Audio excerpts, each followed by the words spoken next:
bad, internet. The GM is crying after his players bullied him over naming a character Pervon, and they just kept making fun of the dude's name, and he couldn't get over it. So he's in his room right now. He's inconsolable.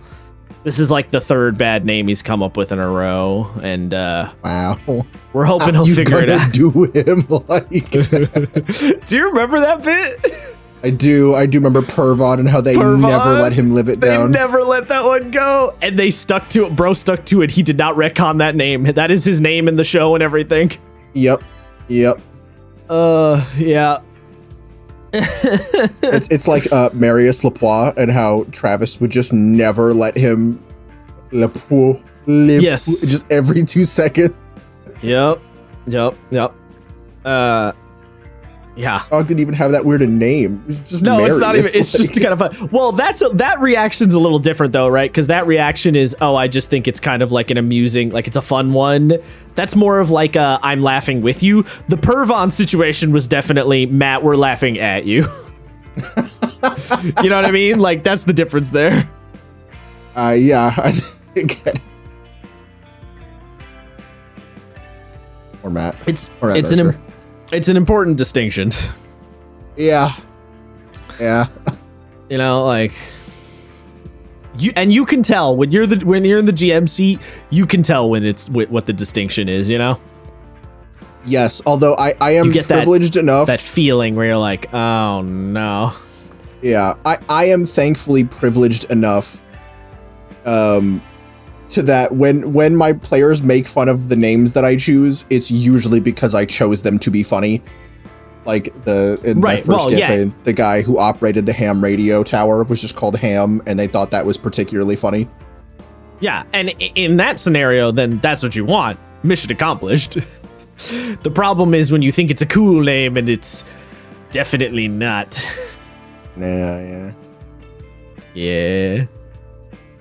Or when you decide to commit to a name that you don't like anymore, but you've committed for it long enough that you're like, well, we're just going to do that right now, I guess. That's the position I'm in right now with Fabula. It's fine.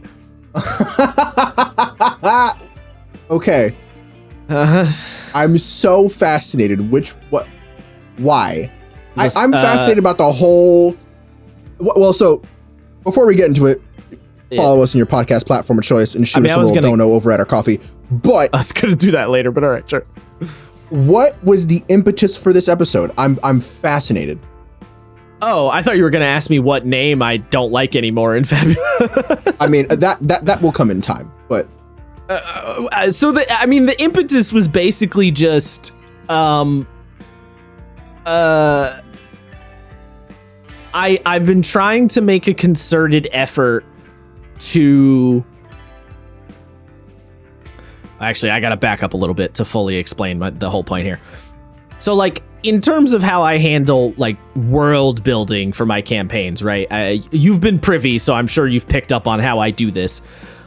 I like to do things in the Dark Souls method. Now, before you pointed out, yes, I'm aware that I complain about how Dark Souls delivers its lore. My problem is not the way they set up the lore. My problem in the Souls games is how they deliver the lore. Mm-hmm. Just to clarify. But what I mean by that is, and when I say deliver, like, I don't like the tucking things away in item descriptions or tucking things away in like weirdly obscure secrets. That's the part I don't like about how Souls does the lore. The conceit of making the lore a little bit distant and just kind of dropping you in the middle of it, that's the part I like. So when I'm doing a tabletop game, I do the same mentality where I come up with a bunch of world building shit, and I just have, and again, I'm sure you've noticed this, I just have characters say shit, or I have things be mentioned, or I have places be brought up in some fashion, like, but you know, whether it be by a note or by a character or by a magic item or whatever, right? And I don't go out of my way to explain it. I simply drop it in front of you guys as the players, and then if you want to inquire further, you can. And if you don't give a shit, then I'm not going to tell you any more than what the NPC is telling you right now, right? You know what I mean? Right, yeah. Right, so my idea is like, NPC mentions name of magic sword, but or name of a place, and just assumes that you guys as player, just assumes that your characters know the same information that the NPC knows. And if you don't say anything, they're just going to continue to assume that, and then they're just going to keep talking, because that's kind of how real life works, right? If you're talking to someone from New York City and you live in Albany, and the person from New York City starts mentioning a particular street in Manhattan, they're going to talk about it like the guy from Albany also knows what they're talking about, right? Like, they're just going to assume because, oh, where I live, this street is so popular, right? If they say 42nd Street, then the guy in Manhattan knows that 42nd Street is an important street because, like, that's where the Met is. But the guy in Albany probably doesn't know that. But the guy from Manhattan's going to assume that you know that and talk about like you do know that. And if you don't ask, he's probably not going to clarify, because that's just kind of how people are, right? Yeah. I extend that logic to my campaigns.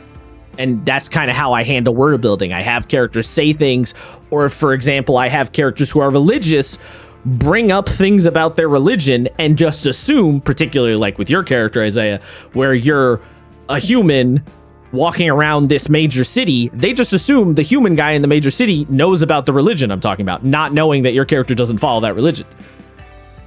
So by extension... I think there's a funny... The difference in reaction is kind of funny, because... Irina, Sarah's character, usually is like, no, I don't do that shit. Whereas Goro is like, close. But not actually, no. Like, farthest you could be from close enough. You know what I mean?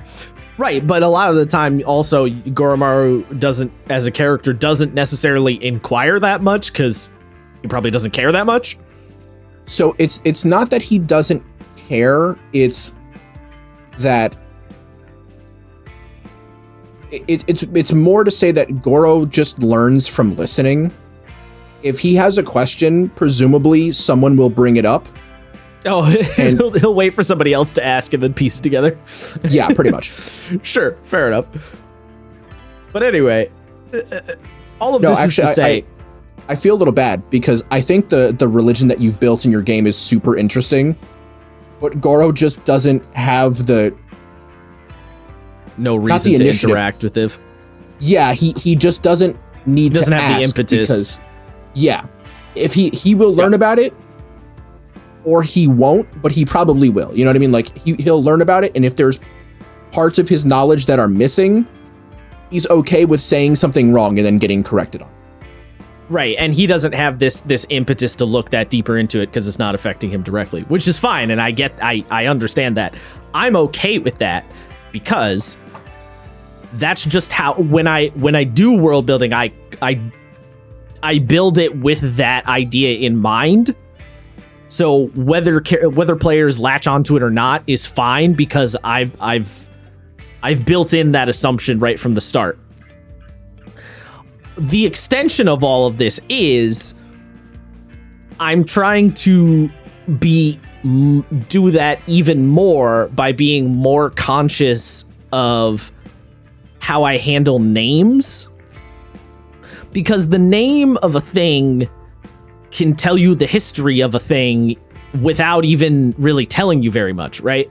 If you have, like, actually, real life human food example, if you go to a bakery and get a croissant, even if you don't know anything about France, you might hear the name croissant and be like, oh, I wonder if that's a French pastry, right? Because the name sounds like you as an American are probably just familiar with French words enough, because there's actually a lot of French words in English that we use. You're probably just familiar enough that the name croissant is gonna tee off in your brain and go, that might be a French pastry, right? And just that little bit of thought is telling you a little bit of a story, in that you go, oh, this is a really common pastry in America, but it has this French name. I bet there was some kind of cultural swap at some point.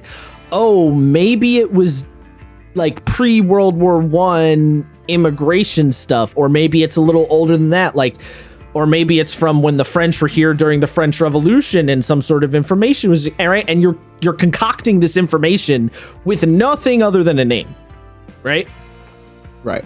So with that idea in mind of how that works in real life, and you could do that, honestly, I used a French example, but probably the easiest example is lots of Hispanic things are super prevalent all over America, and they're just kind of baked into the, like, I mean, we have a city called Los Angeles, which is the Angels, right? Like, you know, there's a lot of Hispanic culture that's just like baked in.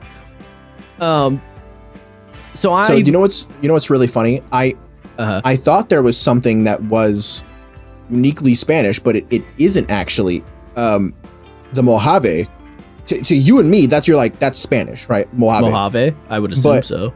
I was talking to my girlfriend, who is Dominican from the DR, and she was like, "What is the Mojave?" And I was like, Yeah, weird that you didn't know how to say that. Yeah. So I looked into it. Yeah, and Mojave is a mix of the Native Americans in the US that would have become just the Midwesterners and like Californians. That's like a unique word to that area that is a mix of a lot of different languages. I see. Well, that makes sense. Yeah, and I told him, like, oh, that's just Mojave. And she was like, oh, you say it like Spanish? And I was like, yeah. Yeah, you say it like Spanish, yeah.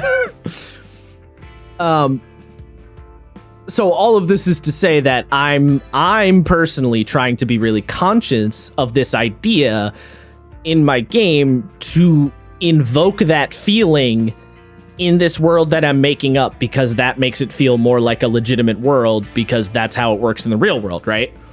Yes. So I have this thought in the back of my head of how I'm using name and languages to indicate certain things.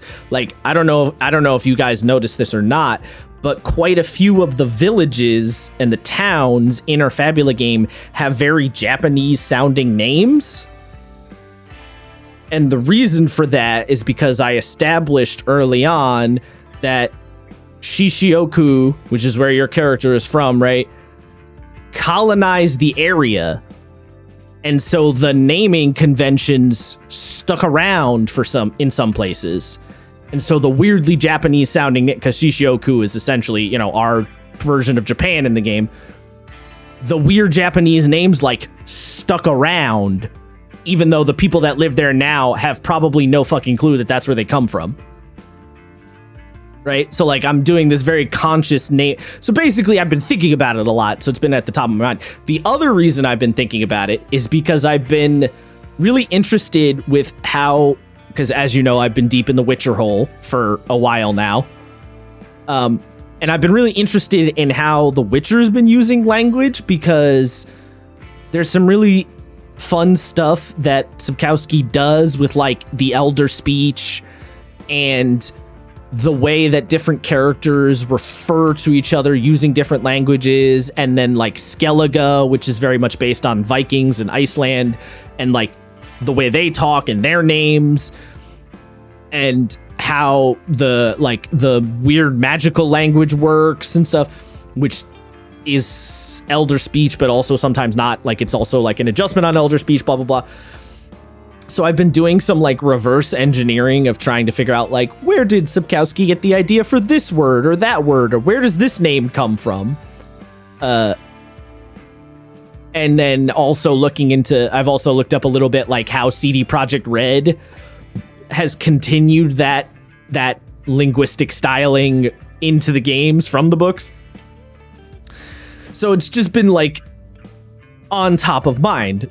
So I've come up with a couple of techniques that I use to do this thing. And I think a lot of people have a hard time with names and naming things and making stuff feel kind of legit in their game because they don't have a system. You know what I mean?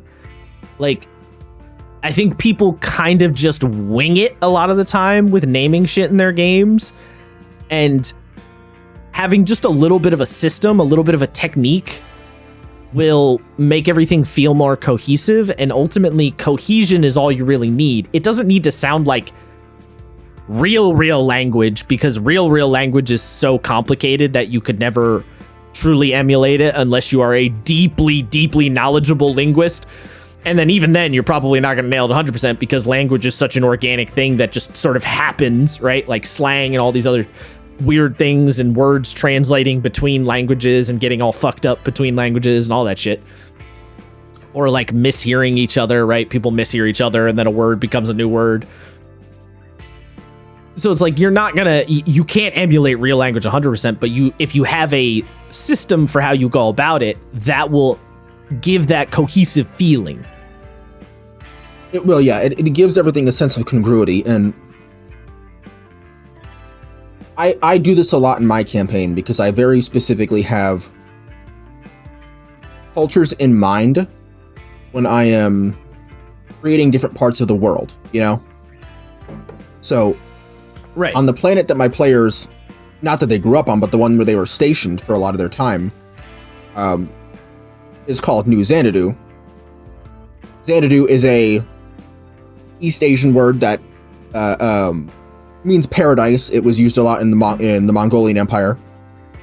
And the planet itself is a mix of like cosmopolitan night city where it's American, Asian, Hispanic.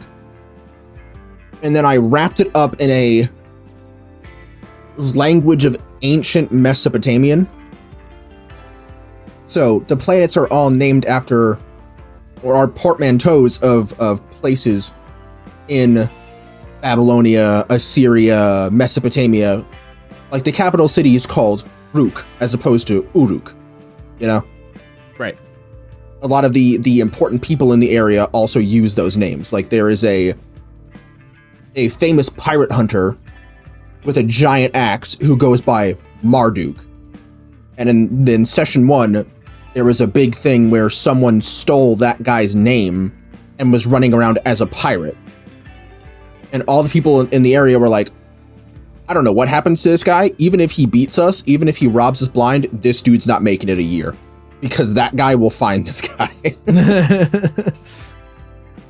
So yeah, I think about that a lot. Like I even get down to the names of because I have to do this, right? I have to do this with names of mechs, the names of the characters, how that relates to their mechs, the names of the ships, why they're called certain names, the ship name designations.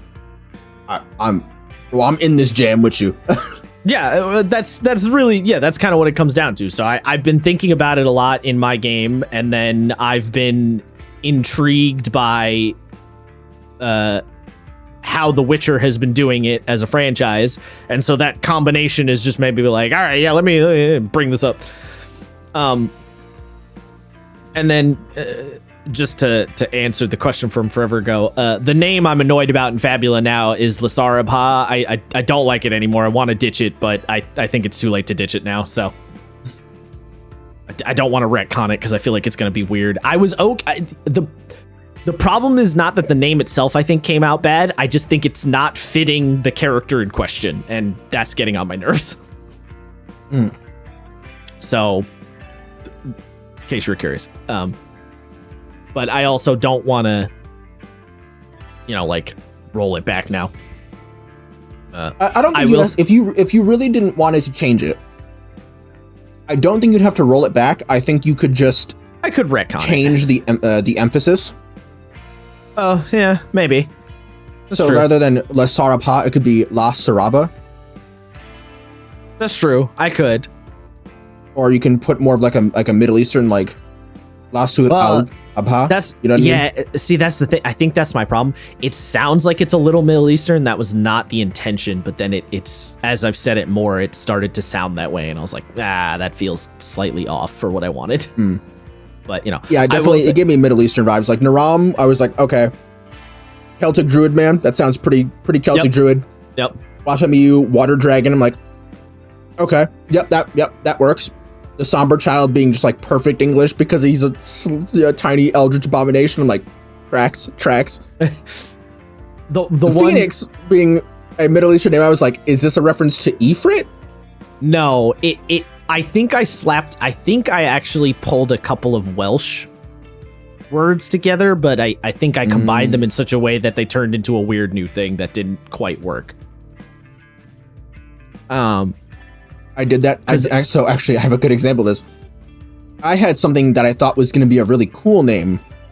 Yeah. For my campaign, and my players didn't get it. So there is an Irish fairy called Fear Gorta. That's its name. FEAR space GORTA. Okay. So when I was like, oh, this thing is called the Fear Gorta virus because it's like a sentient nanomachine virus that just eats everything and then it replicates itself. You know what I mean? And my players couldn't tell if its name was Fear or Gorta. Like, oh, do you fear Gorta, or is it named Fear and its designation is Gorta? I'm like, no. The virus is called Fear Gorta, and it has like phenotypes, like different archetypes that it can take that people know about.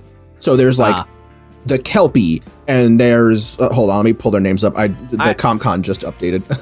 I mean, I'll be honest though, the fact that they had that kind of confusion about it almost makes it feel like a more legitimate real name, because that does happen in real life. It does, yeah. And I didn't roll it back, but I'm with you where I was like, should I? Yeah. I've had that. Yeah, I get that. Yeah, it is funny. Yeah, I can't remember how I came up with the Sarabha, and it is weird that, yeah, it does sound a little Middle Eastern. I will say the one that I feel like nails the most is Watamiu. I'm like, yes, that hits exactly the way I wanted it to. Yeah, that one's good. I like that one. Because I was like, I want that one to feel a little Japanese, but also feel a little like easier to say. So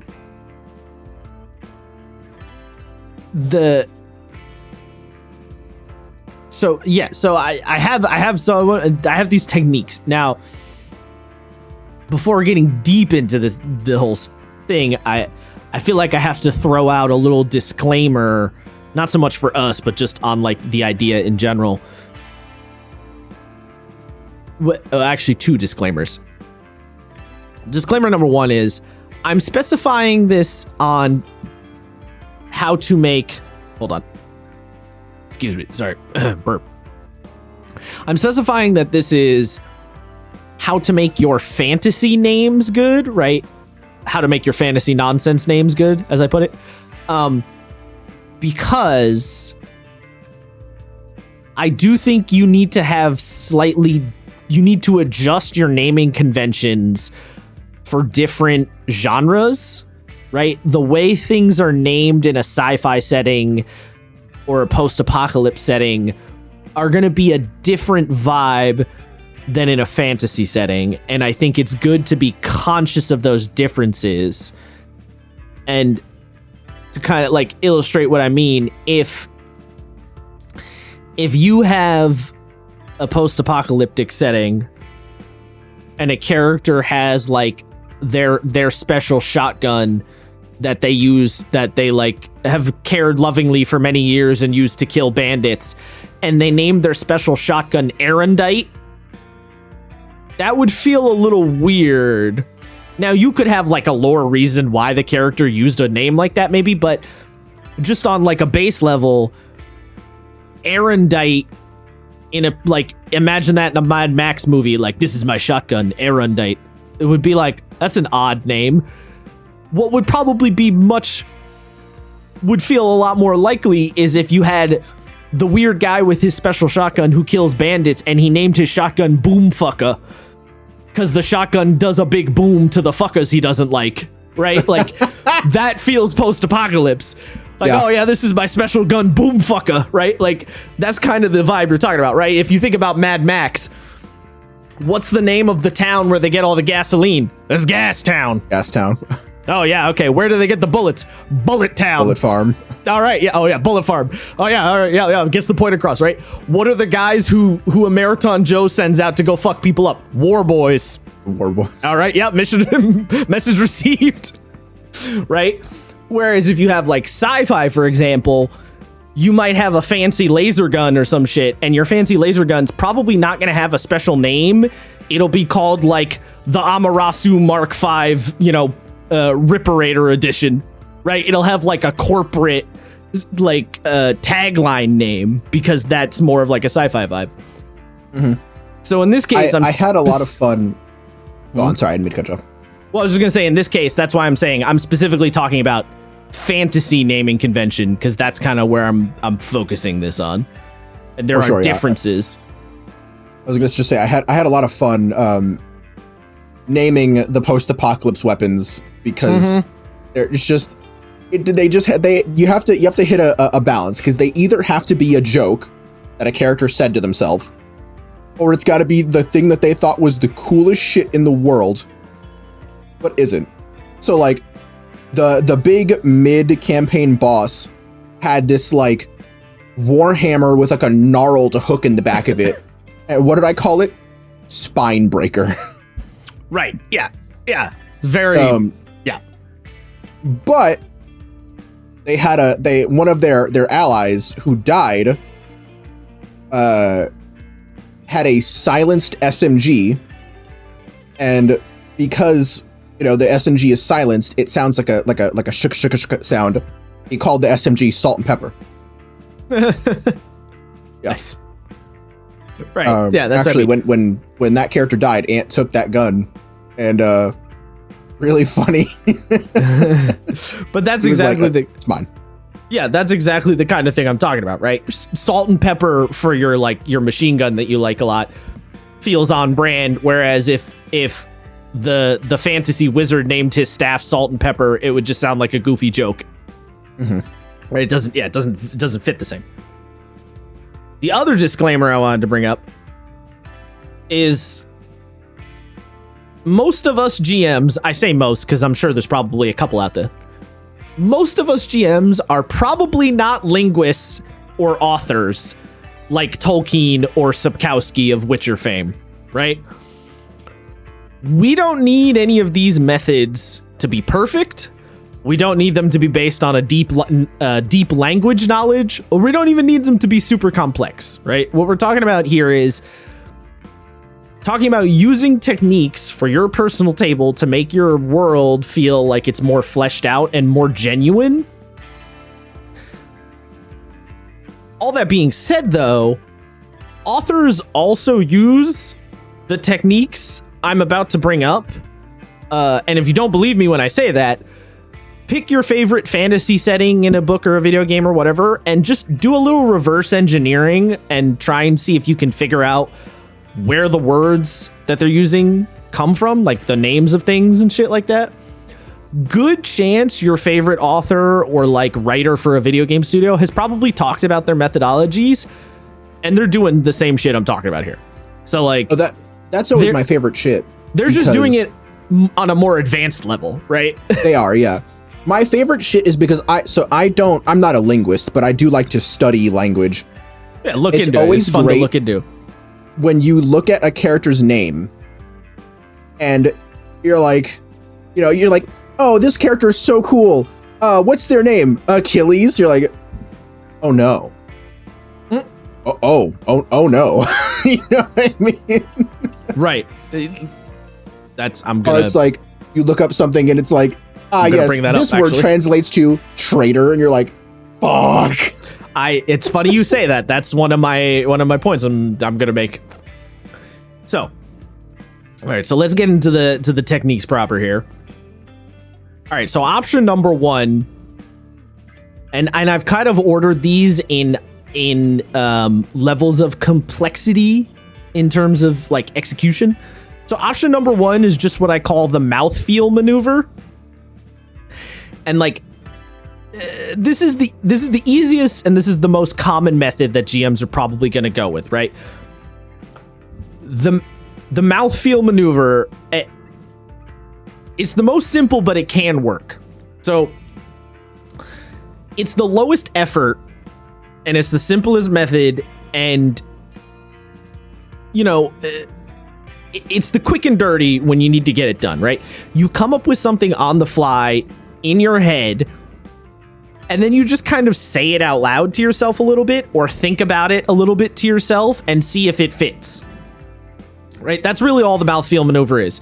You throw a couple syllables together for like a character's name or something like that, and you go, does this work? And you say it a couple of times in your head, and you say it out loud a few times, and you go, okay, yeah, that works. The trick to making the mouthfeel maneuver a little more successful is that you want to try a lot of different names, and to actually say them out loud, or at the very least mouth them with your mouth, like actually move your mouth muscles, because words and names, when you move your mouth to actually say them, you will be able to tell purely on the muscles moving in your face whether it works as a word, quote unquote, or not. You could just kind of tell, and don't ask me how or why or what. Some psychologist or linguist could probably give you an answer on this. This is just like a thing humans do. I have no fucking clue why or how, but it's a thing we can do. We can say words, and if they feel like words, they work in our mouth, and if they don't feel like words, they don't work, and it just happens that way. I think it's got something to do with like the human brain's natural desire to optimize something. Like if something doesn't like, it's also a pattern recognition thing, I think, too. Yeah. Right? Like, yeah, I think you're probably right. Yes. If it doesn't roll off the tongue, then it can't, then your brain is like, nah, can't too much. But it's also a little bit of like, yeah, did the syllables and sounds follow a pattern that makes sense to me? I'm sure there's a lot of like study that could be done on this kind of thing.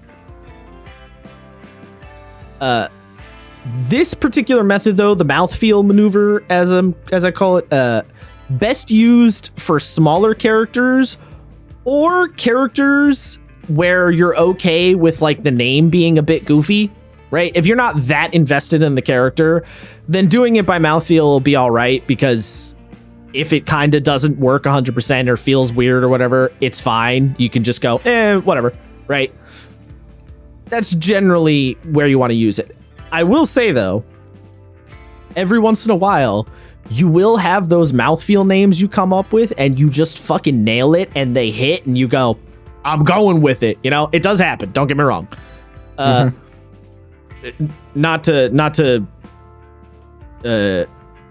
suck myself off too much, but I got to give myself the mighty. Zigzags is pretty good, but no, I was actually going to bring up Rannoch and Rundir. That's a good one, yeah. Those ones I 100% mouthfeel, and I feel like those names are great. I love Rannoch and Rundir. Both of those, I just mouthfeeled it, and I fucking nailed it like second or third try, basically, and I was like, yep, we're going with that. That is a good one. I don't even know where I was pulling from, really. I just kind of, I know the one thing I did do is I came up with their mom's name first, which was Rune Terrafox. And I kind of went to the Skyrim school of dragon naming, where it's like long couple of syllables idea, right? So that's where Rune Terrafox, like it's almost like a sentence. And then I was like, all right, Rundir and Rannoch have to start with an R sound, and it has to be kind of close to the R sound that her name starts with, because that idea of like the dragon lineage name being similar, I think is a thing that D&D does, if I remember correctly. So I was like, all right. Like, I think that's a Forgotten Realms thing, I should say. So I started there and then worked my way to the two children, and I was like, and then I just kind of mouthfeeled it, and I was like, yep, those perfect. So every once in a while, it works. But, okay, I have two of these. Two of these are funny to me. Uh-huh. The one that, of all the names that I came up with, I think the one that works the best, which is great because this character hasn't shown up in forever, is Luca, the mystic. Sure, yeah. And Luca's, Luca Mortarosa. You're like, okay, that seems like a name that someone could have. I mean, Luca's a real name. It is, yeah. I don't think I ever told you this. I think you're learning this on air. Possibly. The reason why his last name was Mortarosa is because you and I got into an argument about Devil May Cry like a week before, and I was still mad about it. So Mortarosa just means like the like dead red, and I was just a play on Tony Redgrave. I was just mad that we got into a fight about something stupid about Devil May Cry, and I was like, I'm gonna haunt this motherfucker with this character for the rest of his days. No, that's a good one though. That works. Yeah, Mortarosa. Yeah, it totally works. That's exactly what I mean. Every once in a while, the mouthfeel just lands perfect. But the thing about the mouthfeel maneuver is that it has like a low hit rate, I would say. You know what I mean? It can, yeah. A lot of the time, you're going to mouthfeel it out, it's going to suck ass. But every once in a while, those suckers land, and you're like, hell yeah, dude. Oh, what's a bad one? Is there a bad one for me? There probably is, but you tend to forget about them. You tend to like remove them from your memory. You know what I mean? A little bit, yeah. You tend to push them out. That's the thing. I have one. I got to give this to Paladin because his character's name in Hellscapes, I will never forget. And I had to build an entire naming convention off of it. Oh, because his character's name is Ripley Teron Slaughter. So Rip Tear Slaughter. And I had to go, all right, now. Well, if his dad is a captain dude whose last name is Slaughter, I need his name to be equally fucking ridiculous. Yep. So his father's name is Vayek Eulerman Slaughter. Vehicular manslaughter. Oh, okay. I was going to say, I was like, Eulerman. His brother is Gene Cedric Slaughter, or Genocide Slaughter. And his sister, oh god, what the fuck was her name? You just reminded me of Genocide Cutter. Yeah. Oh, I thought you were thinking a Genocider show from Danganronpa. No, in Fatal Fury, Rugal has a move called Genocide Cutter. Nice. Yeah. Oh god, now you just reminded me of Carnage Scissors. Carnage Scissors? What? That's from Blaze Blue, dude. That's Is it? That's Ragna's level 1 super, yeah. Yes, you're right. It's the coolest attack. Carnage Scissors. You're like, Yep. Fuck, that sounds really cool. Some big God damn it, that sounds sick. Some big wind scar energy on that one. It's got that energy for sure. Yeah. Oh god. Awesome. Sorry. So that's option 1. All right, option number 2. And this is option number 1. That's where every GM starts, right? Your brain goes there first. Just mouth feel it out. It'll be fine, right? Option number 2 is probably the next most obvious thing people tend to jump to, which is to just simply steal names from other places and just use them. Hi, hello, me. Right? Like, and this could mean stealing from other fantasy IP like Lord of the Rings or Dragon Age or fantasy, etc. The usual suspects. Or it can mean stealing from real life names of real people that you feel kind of resonate with the character. This tends to work best if you're trying to use the name to invoke a feeling on purpose. So for example, if you have a dark overlord type of bad guy and you name him Lord Vader, and you don't tell the players anything else, you just say his name is Lord Vader, you're going to make the players feel a certain way about that character right away from the get-go because they have an association with Darth Vader. Unless you're my lame-ass girlfriend who hasn't watched Star Wars. But other than that... nice. You're gonna have an association with Darth Vader. Sorry, I couldn't not say it.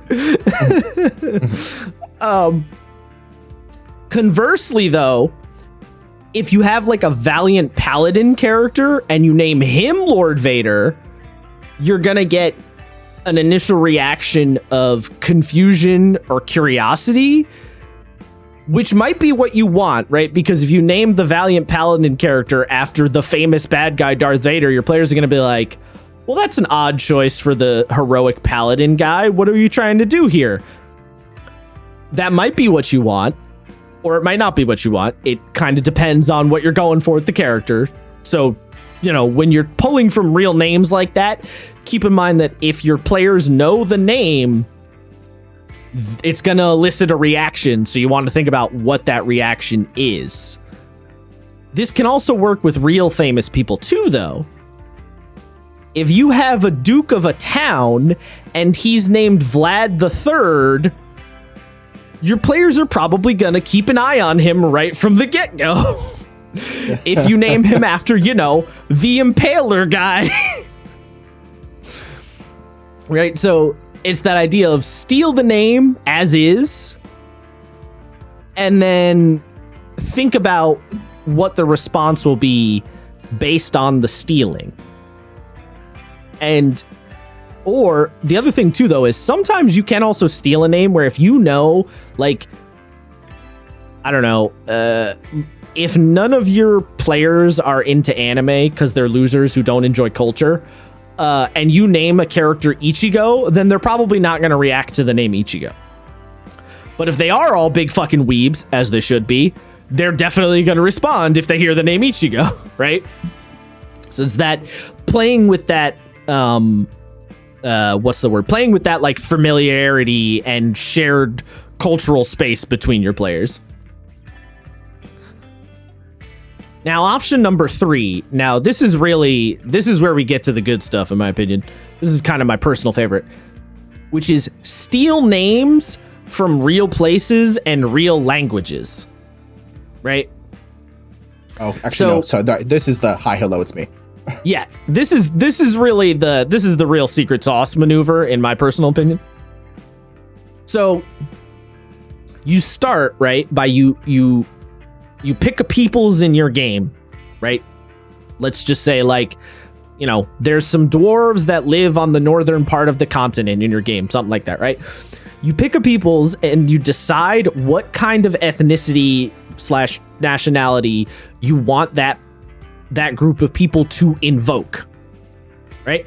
It doesn't need to be a close comparison.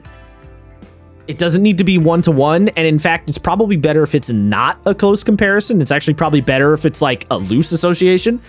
It just needs to be a kind of go by feel sort of thing, using your and your players' real life knowledge. So if we take said dwarves that I mentioned, if you want the hardy mountain dwarves who can handle brutal winters, right? Like that's their thing, is they're these hardy dwarves that live up in the mountains and they can handle really brutal winters. Consider giving them real life Russian names, because immediately you give them Russian names, good chance your players are going to go, oh, well, people are used to the winter. People are used to the hardy tundra, people who are a little more gruff, right? Those cultural associations are going to roll in instantaneously just by nature of they're going to meet a dwarf character. His name's going to sound a little Russian, and your players are going to start making that association subconsciously. Like it's instantaneous. Now, of course, you do want to be a little careful to avoid stereotypes or like overgeneralizations. And you do want to make these people in your game still be your own. So don't make them 1-to-1 copies. But you want to use the actual culture as a starting point. And that little starting point can go a long way for kind of filling in the gaps in your players' minds and in your mind, actually, as a GM, right? When you're trying to come up with characters from that particular culture, by associating it with a real life culture, it can kind of fill in your mind of like, what might they say? What might they do? What might their opinion be on this particular thing? And if for some reason you need some convincing on this method and you feel like this might be like a cheesy, unserious way to go about doing this, well-known authors do the same thing. So I'm going to keep bringing up The Witcher because it's the thing that I'm currently like, deep in the sauce on. In The Witcher, there's an area on the continent called Toussaint. And Toussaint literally in French, in real life, just means All Saints Day. It's just a real French word. And the place Toussaint in The Witcher is meant to feel like a bit of a fusion of France and Italy. So Sapkowski just took a real French thing and slapped the name on there. And all of the characters you meet in that area have French or Italian sounding names, like pretty much across the board. For example, the Duchess of the area is called Anna Henrietta. And immediately you're like, yeah, that sounds quite French. Anna Henrietta, right? Like, yeah, instantly you're like, oh, I know what we're doing here. Additionally, there's a fun little side effect, and you can do this in your game too. And actually, in fact, I did this in my game right now. Having a particular people or a particular area pull from a specific culture can also help to push the idea that a different character is very explicitly not from that culture, right? That a different character is from a different land. Because in Toussaint, when you go there as Geralt the Witcher, Geralt's name sounds out of place when he's standing next to Anna Henrietta or oh god, what's the knight dude? There's another gay guy who's like Percival oh god. Oh no, what's his name? Oh, I should have written down. No, not Radovid. Damn it. He's got like his last name is like Percival Pumensival or something. Like he has like a double last name that sounds like this really hoity-toity, goofy French name. Hold on, I'm looking it up right now. I'm trying to remember what it is. Oh god damn it. Schuttenbach? No. It's something with a P. It's literally you meet these two knights at the very beginning of the DLC. And the one guy has such a funny name.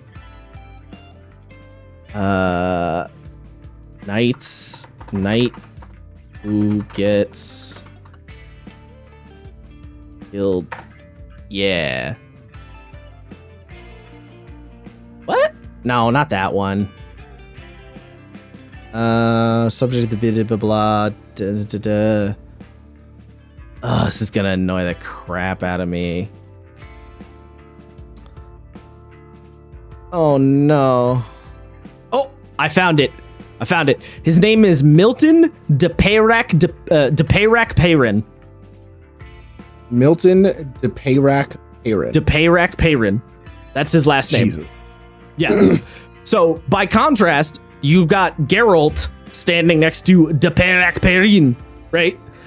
So it emphasizes that idea that, oh, Geralt's from a different place. Because during the main game, when you're in Velen, Geralt's name doesn't sound that weird next to a bunch of like Dutch, Welsh, Germanic style names. Geralt doesn't stand out as much. But next to the aggressively French knights, his name stands out. So the point I'm getting is that feeling adds to the sense that you're setting is a real place, right? It adds to that verisimilitude, that idea that there's different peoples with different styles of names, and the world is bigger than just the characters. Like, there's not just a little tiny bubble orbiting around the characters. Now, of course, it's a tabletop game. Obviously, everyone knows that in reality, yes, the world is just a little bubble orbiting around the players. But extending that bubble as far as you can makes the world feel more legitimate. And by pulling from real life names and real life languages, that adds to that sense of the bubble growing. A nice little added bonus to this method of stealing real names is that it will inform your players a very general sense of the kind of characters they're dealing with without you saying anything. So if they meet the Russian dwarves, they might go, Russian sounding dwarves, they're probably hardy and well versed in living in cold environments. And your players will just assume that purely based on the naming convention you gave them. Right? That's the power of this using language thing. So option number 4, though, and this one might sound like a bit of a joke, but I'm not really joking. Just name it the thing of the place, or the place with a thing. This works frustratingly well. Because this tactic works so well that you develop a bad habit of doing that for a lot of things, and you're like, no, wait, places need actual unique names now. Sometimes, yes, but what you realize is if you start looking into how places are named in real life, this is what people do in real life, right? Oh yeah. It may seem a little silly or a little too easy, but when you look around you, you realize in real life, names, the way things are named is pretty simple. A great example. Wow. That canyon in Arizona is really big and grand. What should we call it? What should we call this very grand canyon in Arizona? Would it, by any chance, be called the Grand Canyon? The Grand Canyon, or said Rocky Mountain. No. Although that's another great example. Wow, these mountains have a lot of rocks. Yeah. What should we call them? That's the same thing, right? Oh, I think I know why I thought the Grand Canyon. Naming something place of thing, and just the amount of times you were in Colorado going like, the big rocks! The big rocks! Yeah. Things in real life are often just named after really basic things, like what is there, or a simple descriptor of what you're looking at. The Grand Canyon is called that because it's a big-ass canyon. That's it. So if you have a town in your game that's known for having high quality blacksmiths, and it's named Smithy Town, that might seem a little silly, but that's probably something that would happen. That's probably something that did happen in the past, right? So probably, yeah. You don't, like, sometimes that's the move, right? To give you an example from my current game of where I did this, the area my players currently are presiding in and where all the game is happening is called the Dragon's Maw Province. Why is it called the Dragon's Maw? It's a peninsula where there's mountains around all of the edges, so it looks like a dragon's mouth and the mountains look like teeth.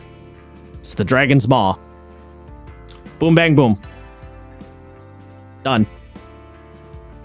Really, we should have the anime wow sound effect. Wow. Yeah. Now I did you notice that, side note, as a player? Did you pick up on that's where that idea came from? Yeah. Yeah. Okay. I was just curious if that came across or not. No, I presumed it was because of the landmass. Yeah. We're also like on an archipelago, like peninsula. In my head, you know, the what's up? You're on a peninsula. Peninsula, my bad. Yeah. It just seemed like Dragon's Maw, Peninsula. We're using some silhouette shape language here to describe what we are. Correct. Also worth pointing out, I did also give it 2 names, right? It's the Dragon's Maw Province, it's the Septuka Peninsula, right? Which is also a thing that happens in real life where things kind of get 2 names or multiple names based on like context they're being referred to, right? They do, yeah. That's another real thing that happens. Okay, I have another example of my players didn't get it. Uh-huh. In my first campaign, in my post-apocalypse campaign, and the name of the Discord server we all hang out is called the Land of Free. Yes, I remember. Because I described in session 1 of my campaign the like Borderlands style, you know, you follow the car as it's driving through, and I specifically described the sign when you enter a new like state or country, and it was welcome to, and like the poster, the billboard was destroyed. And then the only thing that was left of the billboard was Land of Free. So the place, as far as all the NPCs call it, like where are you standing right now? Oh, we're in Free. Yeah. Like the place is called Free. Yeah. Not the Land of the Free. The land that you are standing on is literally called Free. Free with a capital F. Yeah. Yeah. So people be like, where in the name of free are we right now? And it's like, oh, but some people would be like, oh, well, we're in the land of free, or land of the free. It's like, no. That's no one here is free. This is the apocalypse.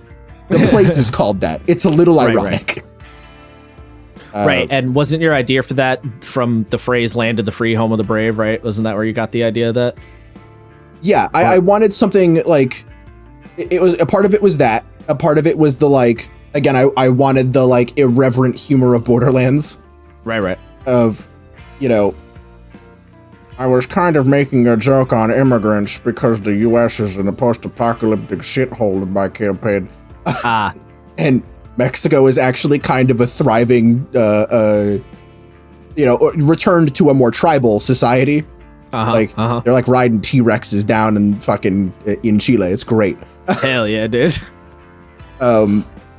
Yeah, it was a couple things, but yeah, no, the place was called free. Right, and here's the thing: the fact that your players didn't necessarily latch on to that or didn't say anything or notice it is kind of okay, because it still makes the world feel more fleshed out, even if they didn't specifically ask or comment on it. You know what I mean? Yes, true. They were like, well, there's a name for this place and there's a reason for the name, and I don't know what the reason is, but there's a reason, and that's all I need, right? Yeah. No, and it makes perfect sense that the characters wouldn't think twice about it. Why would they you ask? name anything? But, right, exactly. Yeah. I actually... There's a city in that campaign called Forge World, which, when I was talking to Cardell about it, he was like, oh, are you making a joke about 40K? Because they're, obviously the Forge Worlds in 40K are a known thing, but there is a website where you can get models from 40K that it's called Forge World. See. And I was like, yes, reference to the first, technically, but not actually reference in the latter. Right. No, it the reason why Forge World is called Forge World is because they kind of tried to LA it, right? It's welcome to Forge World, you know what I mean? But yeah. Right. An extension on this one though too, because maybe you understand that the town being called Smithy Town is something that could happen, but maybe you just don't want to go with that. Okay. Something else you can do is, if you want to spruce up the name a little bit, when you just name it, think of the place with the thing. If you want to spruce it up a little bit, take the basic name that you came up with in your native language and just translate it to another language. Right? This is something that happens a lot in real life, again. And it doesn't need to be a perfect translation. In fact, it's probably more accurate for it to not be a perfect translation, because that tends to be what goes down in real life. The River Avon in Bristol, that name means river, because Avon is just based on the Welsh word for river, which is it's pronounced Avon. It's spelled A-F-O-N, Afon. It's pronounced very similar to Avon. And it's almost certainly just people back in the day thought that Avon in Welsh was a name rather than a word. So they asked, hey, what's this river called? And the Welsh guy said Avon. And they were like, oh, okay. And so now there's a bunch of rivers in Britain that are called river. Just river. And it's just because there was a slight misunderstanding between languages. I love that you brought this up. Why, you have a specific story here? I do. I keep doing this. I'm sorry. I told you I think about this shit a lot. No, I know. That's kind of why I brought it up too, because I had a feeling you did think about it. The planetary delicacy on New Xanadu in Lancer is called Lomo Bashmu. Bashmu is a reference to a Mesopotamian snake creature, like a giant poisonous snake. But Lomo is just a Spanish word, a Middle American / Caribbean word for loin. But snake loin? Exactly. That doesn't make any fucking sense. Because I took the dish, lomo saltado, which is sauteed loin or jumped loin. But I don't like the way bashmu saltado sounds. I like the way lomo bashmu sounds. And I specifically made it a fucked up translation. Yeah. That because here's the thing. Sure, snake loin doesn't make any sense because snakes don't have loins, but the idea of a pork loin being a kind of dish and the idea of we're cooking a snake kind of like we cook the pork and then that being a weird mistranslation confusion makes perfect sense. Yeah. Because that kind of shit happens all the time. All the time. Life. Yeah, dude. All the time. I explained it to my dad and he was like, well, you would call it bashmu saltado. I'm like, no, I know that. I know, but I don't in the same way that people like, I got this idea thinking because I watch. I don't know if you ever know this. Tasting History with Max Miller. I've watched like a video or two. Yeah. So a lot of the time that's the case where he's like, "Why is this dish called that?" And it's like, well, it was likely translated from. It was this thing that got translated to this thing, and it got translated to this thing, and it got translated to this thing, and eventually it kind of lost its meaning. But this is what the name is now. Yep. That happens so often with food. So I was like, yeah, it makes sense that someone thought lomo bashmu sounds better and, it sounds tastier than bashmu saltado. Yep. And I was just like, yes, dude. You want another? Look, those are the little things when you're GMing that get you really excited. Bro, it gets me so fucking hyped. Every time I come up with something I'm like, I am amazing. It's true. You want a great example from Fabula? Yes, please. I've said it quite a few times. None of you guys have asked or anything. I assume probably because it just sounds like it fits, so you didn't ask. Saidwith? Did you hear me say that one quite a few times? A couple times, yeah. So Aithma keeps referring to himself as a Saidwith. I basically took, I think it was the Welsh word for druid, and I want to say the Scottish word for sage, and I cross them together. Yeah. So a Said, like a Sather, which is, something that like area. that. Yeah, something like that. I forget exactly what the word was, but I basically crossed them together. And then the spelling for Saidwith has the double D Welsh thing at the end. It's S-A-Y, or how do I spell it? Actually, hold on. Let me open my notes real quick to get the point across here. Hold on. Please hold. Vamping for time. Go on. Vamp for time. Yeah. Oh, nope. Wrong. Oh, no. He's looking. Oh, there we go. There we go. Chat, is he vat? He's vat. Okay. No, I got it. I just got to scroll down real quick. Hold on. So I spelled it S-A-E-D-W-Y-D-D.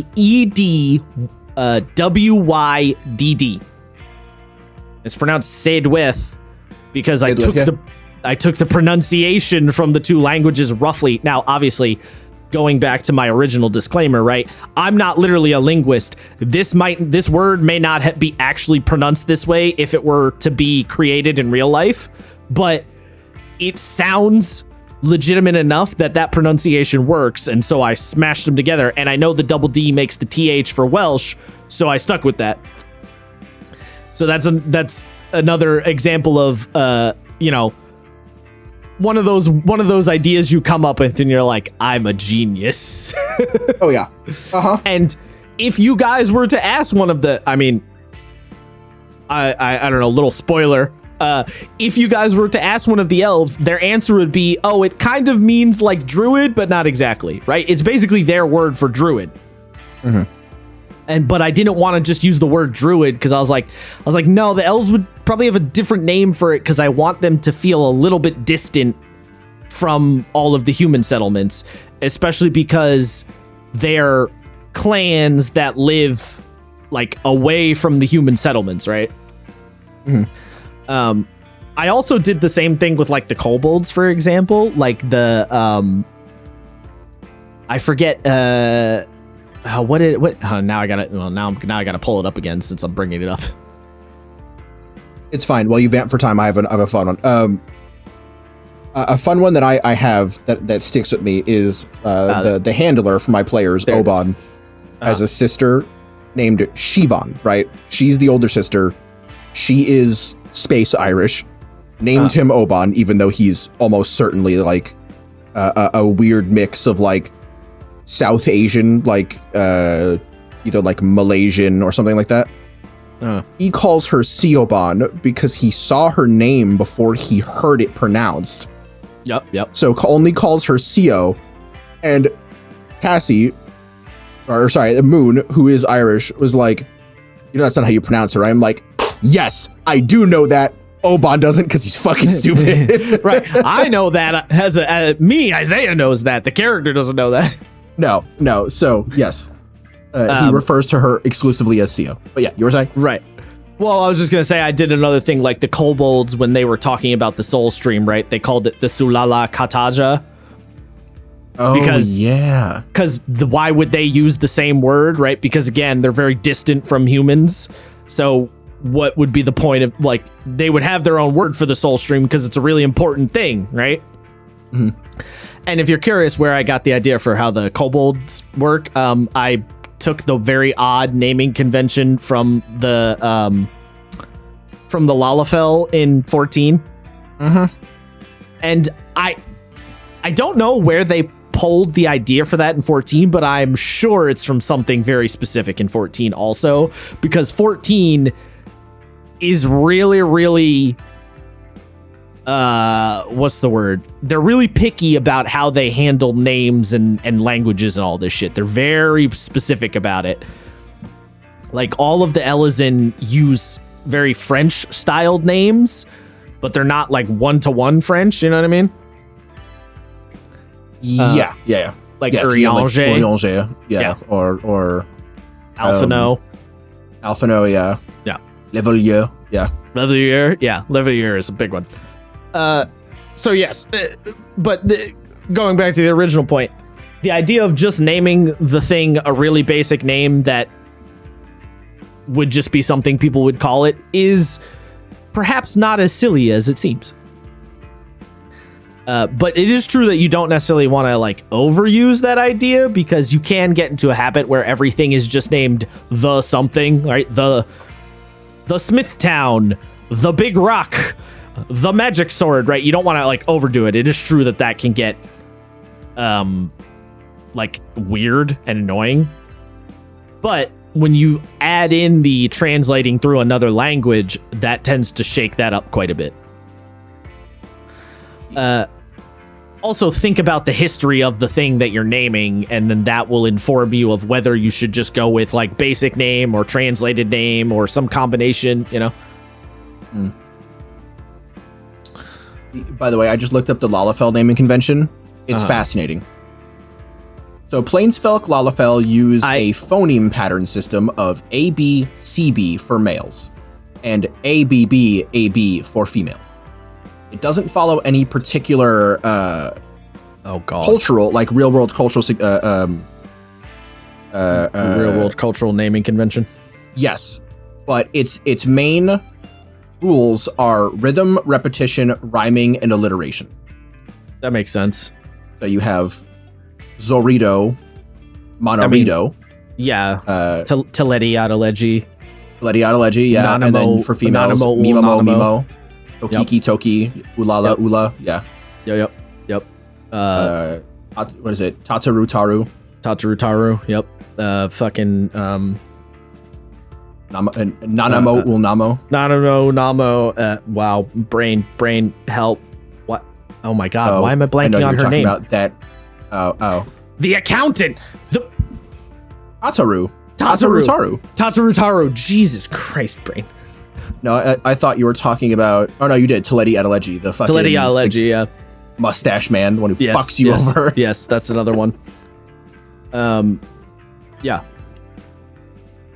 And then actually... gets brutally bisected by a round bot. He does, yes. And then actually, another example of a character whose culture is different, right? You have Pippin, whose name feels slightly out of place, but he's adopted by Raubon, so his name doesn't follow the Lalafell thing as much, right? Pippin and Kryl, yeah. Yeah. Exactly. Again, just you having a system will inform your players of a lot. So my last option, this is kind of where we get into like the advanced technique. This is the hardest one to pull off, but works. This can have the best success when done right. Is take real names from other languages and then smash them together with each other, or smash them together with some degree of the mouthfeel. And so like the trick here is if you do this right, this will have like the best success. If you do this wrong, it will sound really bad. Like this one can be really tricky, but this is kind of what Isaiah was talking about with the food, which my brain has immediately just blanked on what the name of it was. Yeah. Yes. This is kind of what Isaiah was talking about, of the smashing the two languages together. So the idea itself is not necessarily that complicated, but it requires the most consideration.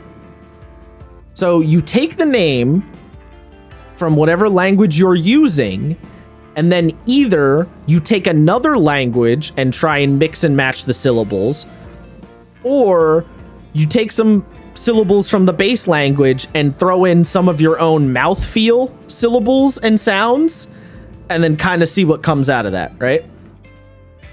So very quickly, I threw together my own little example here. Going back to our Russian dwarves, if we take the real name Poltanov, and I'm sorry if I'm saying that wrong, good chance it's probably pronounced differently, but Poltanov is the real Russian name, and we throw on something like rock at the end, right? Dwarves, rocks. Okay, let's throw rock at the end. You get a name like Poltarok.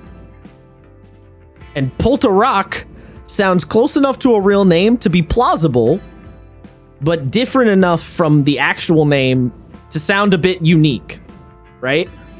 And then you might say to yourself, all right, but pronunciation, and in terms of pronunciation, it's a name, and names can be pronounced however you want, and also it's your own made-up word, so you can pronounce it however you want, right? So just kind of with whatever pronunciation you feels like works best.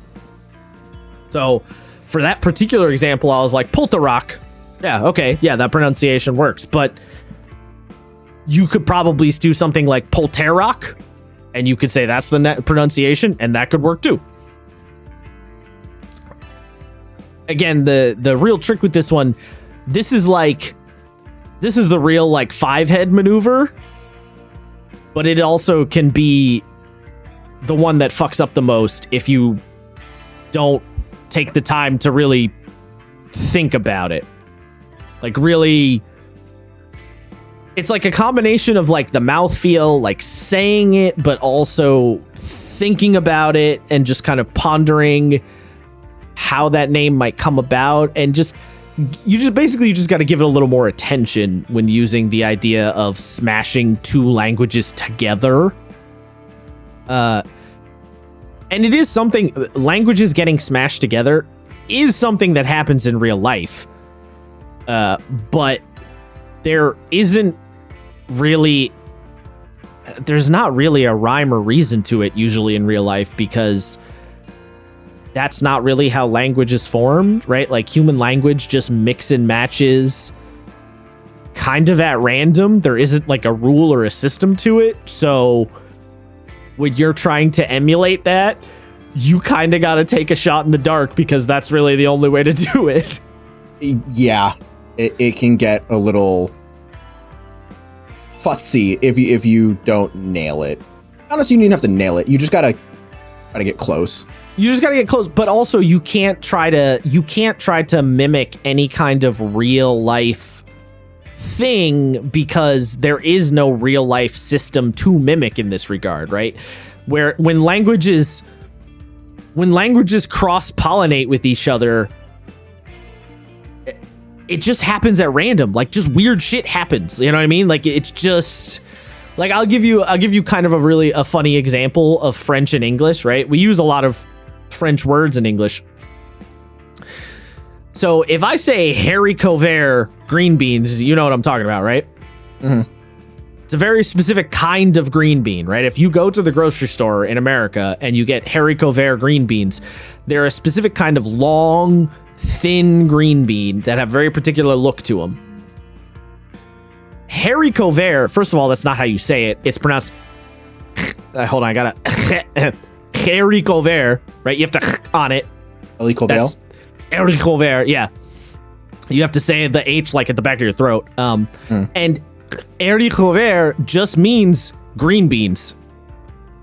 That's all that word means. It's chai tea, bro. It's chai tea. Yes, it's literally the chai tea. Yes, that's exactly what it is. It's the chai tea scenario. That's exactly what it is, right? Another example, legumes. If you go to an American grocery store and buy legumes, you're buying a very specific kind of bean. Legumes is the French word for vegetable. That's really funny. I did not know that. Yeah, that's all legumes are. Legumes means vegetable, right? So how did the French word for vegetable translate over to America and become an English word for a very specific kind of bean? No fucking clue. But that's what happens when languages smash into each other, is like weird, confusing mixtures just kind of happen. And so there's no rhyme or reason to it usually. I will asterisk this.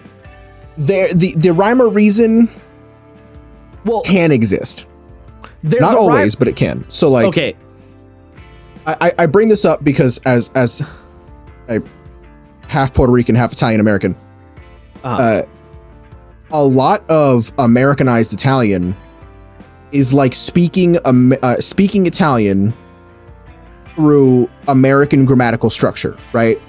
So, right. The one that drives me up a fucking wall is anyone who's seen The Sopranos knows what capicolo is, right? It's a cured ham from the neck of a pig. You're a fucking animal. You call it gabagool. And then that was, gabagool and to gabagool. Or prosciutto is prosciutto. Prosciutto. Yep. Yeah. So like there can be a rhyme or reason. Okay. When you understand the math of it, you can discern one, but there isn't always one. So let me rephrase slightly. When I say there's no rhyme or reason, what I mean is there is no structure to how languages get smashed together. There is history to how they get smashed together. What happens is there's usually a story behind how these words got cross-pollinated, but there isn't like a mathematical system to it, right? So yes, when you're translating that idea to your game, if you're smashing two languages together to create a new name for something or a new word for something, what you want to do is create that fictional history in your head, right? Why did these two words get slammed together, and then come up with a story behind the logic for it in your head, and then that will help you make sense of how that word should come out. That's really that's more what I'm talking about. There is a system. The system is different every time the system is different for every word, because there's a history that is different for every word, but there isn't like a mathematical equation to how it ends up happening. That's what I'm saying. Mm-hmm. There isn't like a thing you can point to, like every time this happens. That just doesn't, language just doesn't work that way. Another fun example, besides chai tea and naan bread, both of those are very funny. If you go to a bakery or like a coffee shop, right? And you have chocolate bread, it's almost certainly going to be called a chocolate croissant. That is not the name of that thing. It's called pain du chocolat, which is chocolate bread. Chocolate bread. But because Americans saw croissants and then they saw pain du chocolat, and the pastry is a similar style of pastry, they were like, oh, croissant and chocolate croissant. Not acknowledging the fact that croissant means crescent, and the reason croissants are called croissants is because they are crescent shaped. But the Americans didn't know that, or didn't care, or whatever, And so they looked at the pain au chocolat and were like, chocolate croissant, because it's the same style of pastry, but in a different shape. Right? So it's like that kind of shit. That's what I'm talking about, where there's a story behind how the word came to be the way it was, but there isn't like a mathematical system to this kind of crap. So the takeaway here being, take the real names and smash them with either some mouthfeel kind of vibes or smash them with another language. And then as you're doing it, think about what that history might be. Like Isaiah was talking about with the dish on the planet in Lancer, right? That same idea. What would the history be? Oh, well, they're eating the snake thing and people are eating pork. People eat pork loins, and like the word loin could potentially cross over, even though snakes don't have a loin, but those words could cross maybe because of the style of cooking, or maybe because somebody thought it was a different animal or something like that, right? That history and concocting that is how you make it feel legit. So that's my last option, my last method for coming up with your fantasy names. I have a little bonus mention at the end here, because this whole time I've mostly been talking about coming up with fantasy names, right? Names for people or names for places. But these exact same techniques you can also use to make up a new language or a few words from a language. Right? Now, how hard or not that you want to go down this rabbit hole is up to you, because coming up with like your own language is obviously a very fucking deep rabbit hole if you want to make it that. But a little bit of spice can go a long way when it comes to coming up with some words in a different language.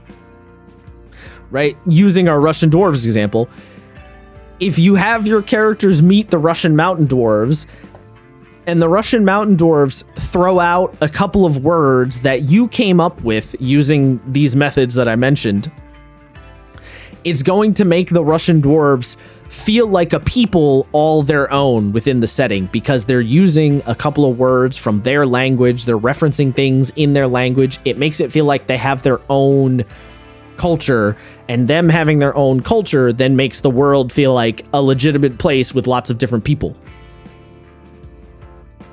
It doesn't need to be super complicated. It just needs to be enough to indicate to your players that this is another culture different from their character's culture.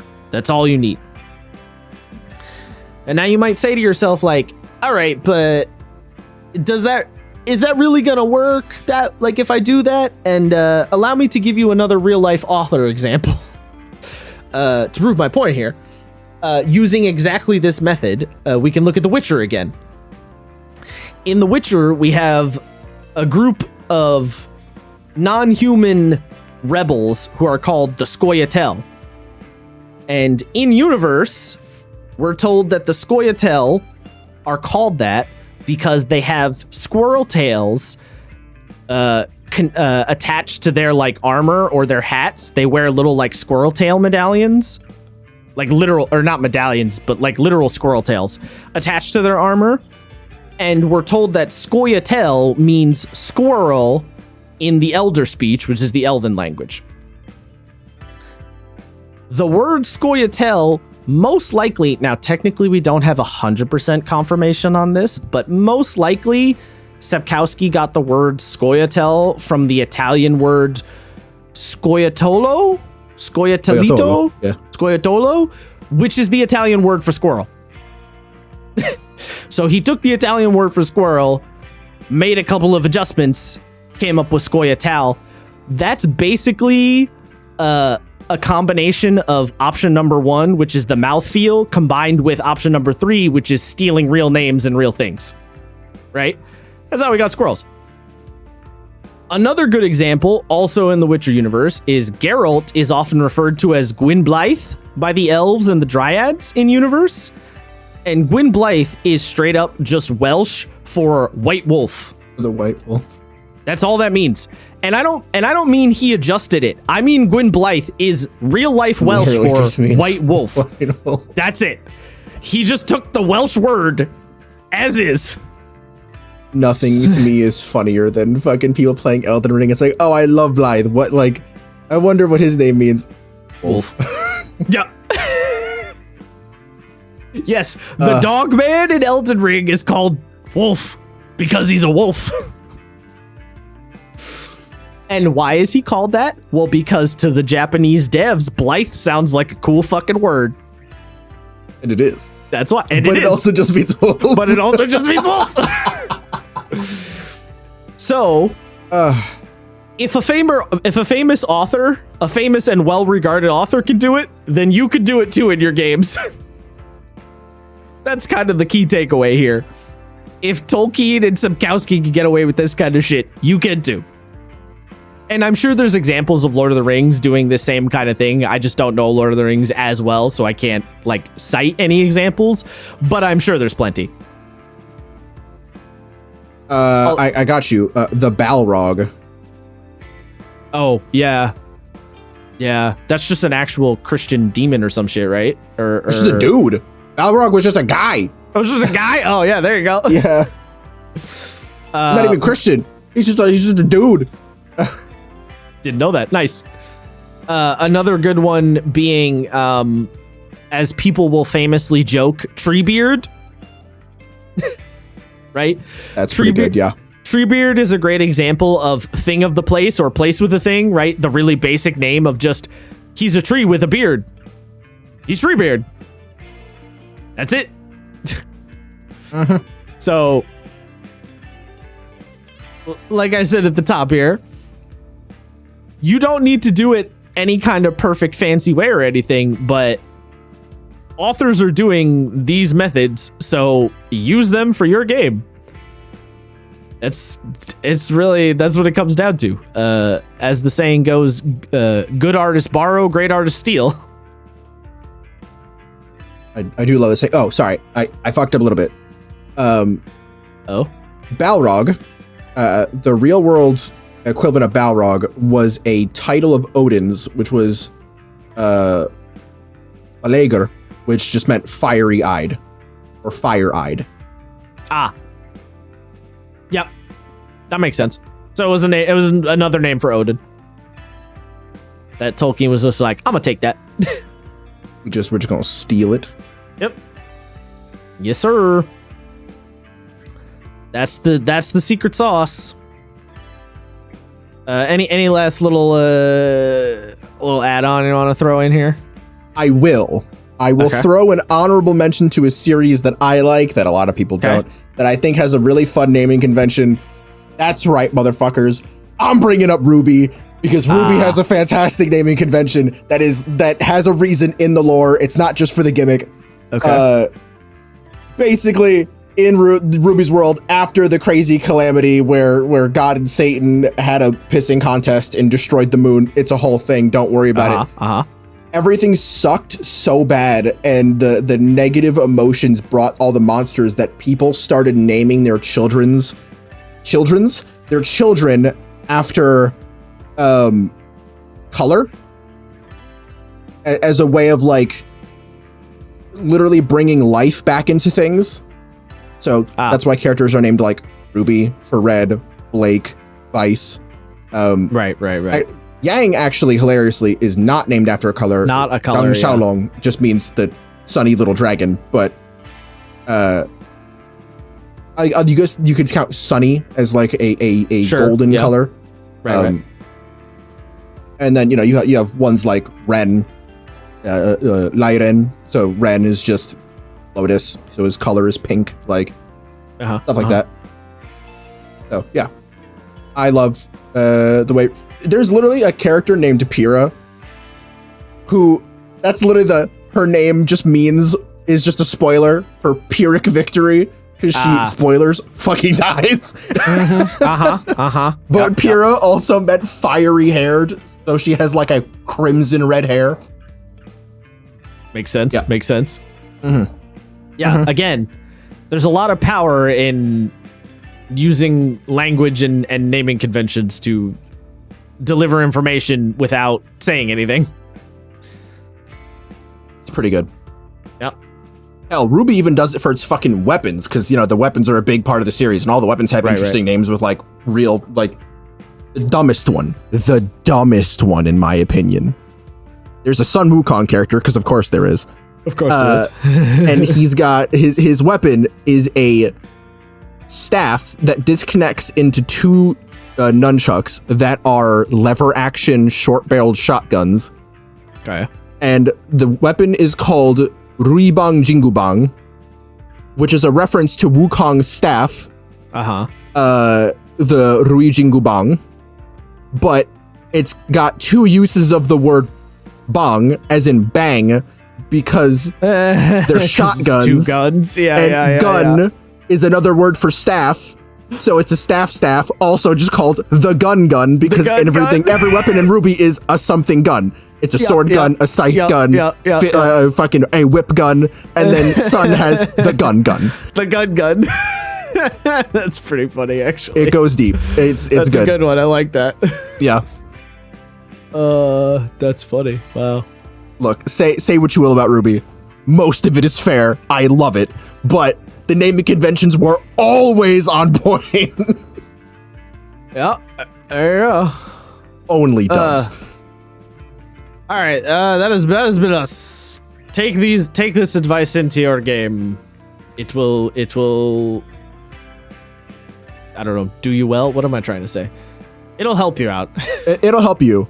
Unless you're Paladin, in which case you're only ever going to go with option 1. Option 1 is the only one you live for. Sometimes option 2, because his fucking chanter character in Fabulous called Axel Knockout as a reference to Axl Rose. It's fine, but 90% of the fucking time it's option 1, and there's always a pun. There's always a fucking pun, and it drives me fucking insane every single goddamn time. He's like, so my OC has a new name, and I'm like, please, brother, my blood sugar, I don't have it. I don't have it in me today. My blood pressure's through the roof already. I can feel it.